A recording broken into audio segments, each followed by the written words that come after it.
अस्सलाम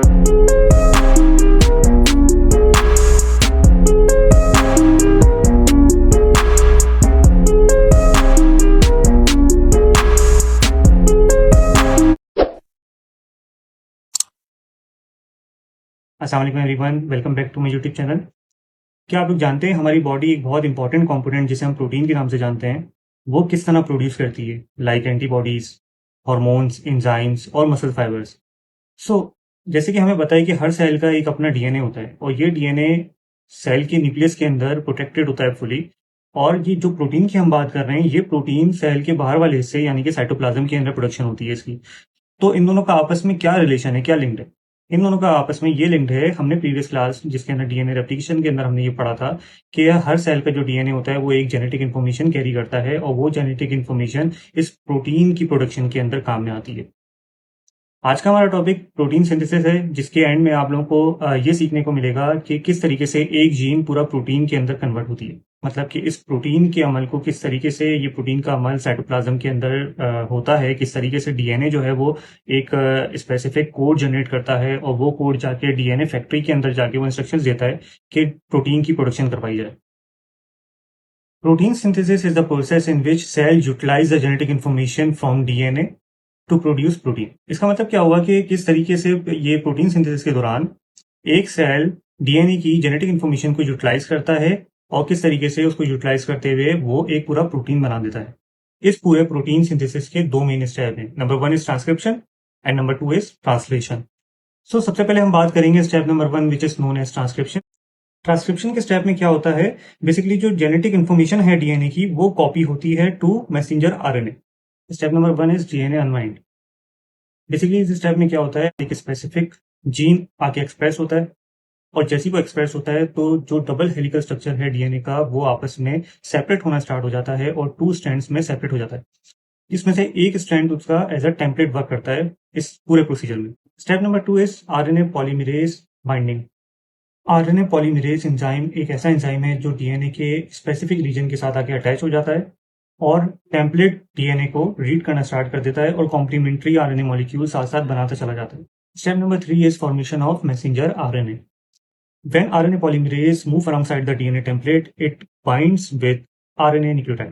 इसका मतलब क्या हुआ, जब RNA polymerase टेम्पलेट को रीड कर रहा होता है तो वो साथ साथ RNA न्यूक्लियोटाइड के साथ जाके अटैच हो जाता है और वहां पे बेस पेयर रूल इंप्लीमेंट होता है which is adenine always pair with thymine, but in the case of DNA not in the RNA, because RNA के पास थाइमीन नहीं होता, उसके पास यूरेसिल प्रेजेंट होता है। So in this case adenine pair with uracil. इसके नतीजे में मैसेंजर आरएनए की फॉर्मेशन हो जाती है जो कि जेनेटिक इन्फॉर्मेशन को कैरी करता है which is copied from the DNA. Step number 4 is messenger RNA leave the nucleus. जैसे ही ट्रांसक्रिप्शन कंप्लीट होता है, यही एमआरएनए डीएनए के साथ डिटैच हो जाता है, सेपरेट हो जाता है और वो डीएनए रीज्वाइन कर लेता है अपने डबल हेलिकल स्ट्रक्चर को। जबकि ये मैसेंजर आरएनए ये न्यूक्लियस स्पोर्स की मदद से न्यूक्लियस से बाहर निकल जाता है और साइटोप्लाज्म के अंदर चला जाता है ताकि वो प्रोटीन फैक्ट्री तक जा सके। अब यहाँ पे सेकंड स्टेप स्टार्ट होता है पूरी साइकिल का which is known as translation. What is translation? So translation is the process in which the genetic code carried by the messenger RNA is converted into the sequence of amino acids. इसका मतलब क्या हुआ, जो messenger RNA genetic information यानी कि genetic codes लेकर DNA से आया था साइटोप्लाज्म में राइबोसोम्स की मदद से, वो अब एक अमाइनो एसिड्स की सीक्वेंस यानी उसकी चेन के अंदर कन्वर्ट हो चुका है। अब राइबोसोम्स में आने के बाद हम किस तरीके से इसको विजुलाइज कर सकते हैं from messenger RNA to protein. There are few steps. Steps number 1 is ribosomes attach with mRNA. अब जैसे ही वो न्यूक्लियर पोर्ट से मैसेंजर आरएनए निकलते हैं वो राइबोसोम्स के साथ आके अटैच हो जाते हैं।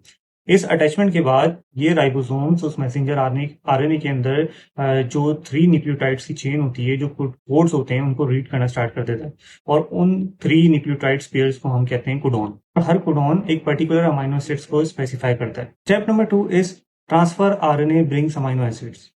अब यहाँ पे एक और आरएनए की एंट्री होती है which is known as tRNA यानी ट्रांसफर आरएनए। ये RNA as a molecular carrier काम करता है। अब क्योंकि ये as a molecular carrier add कर रहा है तो ये अपने साथ लेकर आता है कुछ ऐसे स्पेसिफिक अमाइनो एसिड्स और ऐसे एंटी कोडॉन्स जो कि पेयर करते हैं उन कॉम्प्लीमेंट्री कोडॉन्स के साथ जो एमआरएनए के अंदर प्रेजेंट है। इसकी एग्जांपल ऐसे ही है जैसे अगर कोई कोडॉन हमारे पास mRNA के अंदर प्रेजेंट है AUG, which is the start codon of protein synthesis. तो इसका कॉम्प्लीमेंट्री एंटीकोडॉन्स होगा adenine always pair with uracil in the case of RNA। So A pair with U pair with A, यानी uracil always pair with adenine, and guanine always pair with cytosine. तो इसका जो anticodon होगा वो हमारे पास होगा UAC। Step number 3 हमारे पास है फॉर्मेशन ऑफ पॉलीपेप्टाइड चेन। अब जैसे जैसे राइबोसोम्स mRNA को लेके चलता रहता है साइटोप्लाज्म के अंदर, वैसे वैसे साथ साथ एक अमाइनो एसिड्स की लॉन्ग पॉलीपेप्टाइड चेन क्रिएट होती रहती है, साथ साथ बनती रहती है by addition of amino acids one by one. इसकी फॉर्मेशन कैसे होती है? एडजेसेंट यानी सेम अमाइनो एसिड्स के दरमियान पेप्टाइड बॉन्ड की लिंकेज होती है, और ये पेप्टाइड बॉन्ड की लिंकेज एक चेन के अंदर कन्वर्ट हो जाती है, जिसे हम कहते हैं पॉलीपेप्टाइड चेन। और ये पॉलीपेप्टाइड चेन यानी कि इसकी सीक्वेंस हमेशा कॉम्प्लीमेंट करती है सीक्वेंस ऑफ अमाइनो एसिड्स को। Number 4 which is the last step of this second translation phase is termination.